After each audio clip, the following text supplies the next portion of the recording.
ఇప్పుడుగా MLA కానీ ఇద్దరం కూర్చొని కూడా ఎందుకు చెప్తున్నామంటే ఈ విషయం అనవసరంగా ఎవరో ఏదో జరిగితే ఇద్దరి మధ్య వ్యక్తిగత భూ వివాదం అది.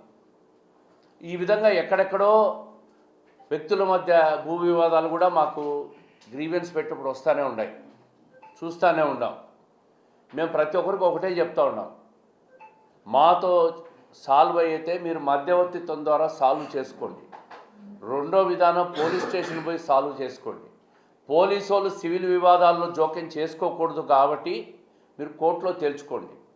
దౌర్జన్యకర పరిస్థితులు చట్టాన్ని మా చేతిలోకి తీసుకొని దౌర్జన్యం చేసి లాక్కుంటామనే పరిస్థితులు మాత్రం ఉంటే ఈ ప్రభుత్వం, చంద్రబాబు నాయుడు గారు ప్రభుత్వం ఒప్పుకోదు.